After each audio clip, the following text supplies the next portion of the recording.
হে everyone, আসসালামু আলাইকুম। চলে আসছি মাদার সোম কিচেনে নতুন আরও একটা রেসিপির সাথে।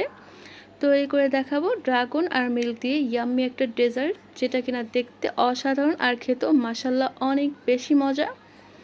তো চলুন এই সহজ রেসিপিটা কিভাবে তৈরি করেছি সেটাই দেখে আসি। এই ড্রাগনের রেসিপিটা তৈরি করার জন্য প্রথমেই লাগবে কিন্তু আমাদের মেজারমেন্ট কাপের 2.5 কাপ পরিমাণ পানি, আর সেই সাথে লাগবে কিন্তু চিনি ছাড়া কিন্তু ডেজার্ট আইটেমই জমে না। এখানে আমরা কিন্তু নিয়ে নিয়েছি 1.25 কাপ পরিমাণ চিনি।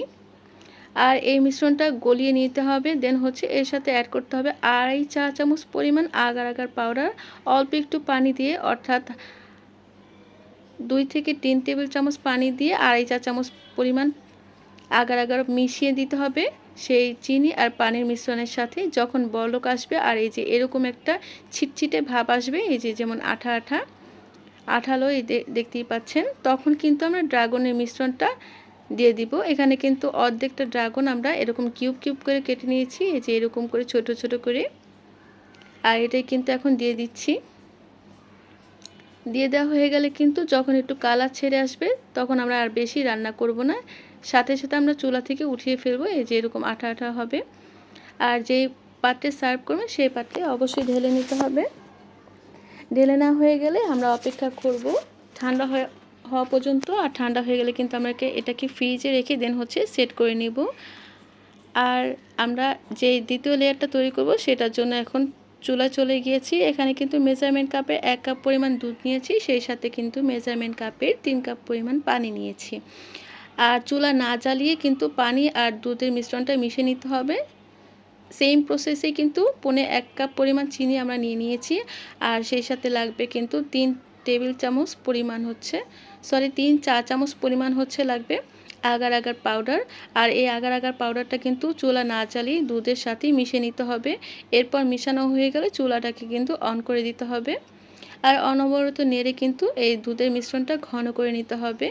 যখন সেম একদম আঠালো আঠালো হবে দুধের মিশ্রণটা, তখন কিন্তু সেই ড্রাগনের যে মিশ্রণটা তৈরি করেছিলাম তাতে ঢেলে দিতে হবে একদম গরম থাকা অবস্থাতে।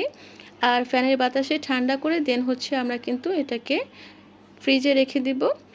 পুরোপুরি সেট হয়ে যাওয়া পর্যন্ত অপেক্ষা করতে হবে। আর এই তো সেট হয়ে গিয়েছে, দেখতেই পাচ্ছেন কতটা সুন্দর হয়েছে, কতটা সুন্দরভাবে সেট হয়েছে। এখন আপনাদের পছন্দ মতন আপনারা কেটে নিতে পারেন। আমার এটা দেখতে স্কোয়ার শেপে অনেক বেশি ভালো লাগে, এজন্য স্কোয়ার শেপ করে আমরা কেটে নিচ্ছি। আর মাশাল্লাহ খেতেও অনেক বেশি মজা হয়েছিল। আর তৈরি করাও কিন্তু খুবই বেশি সোজা, ঝটপট যে কোনো সময় তৈরি করে নিতে পারবেন, কেননা রেসিপি তৈরি করে দেখেছি খুবই অল্প উপকরণ দিয়ে।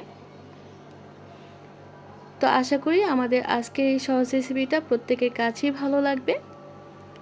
ভালো লাগলে লাইক কমেন্ট শেয়ার করে আমাদের পাশেই থাকবেন। যারা ইউটিউব থেকে দেখছেন প্লিজ সাবস্ক্রাইব করে পাশে থাকবেন, আর যারা ফেসবুক থেকে দেখছেন প্লিজ ফলো দিয়ে পাশে থাকবেন। আজকে এখানেই বিদায় নিচ্ছি। আল্লাহ হাফিজ।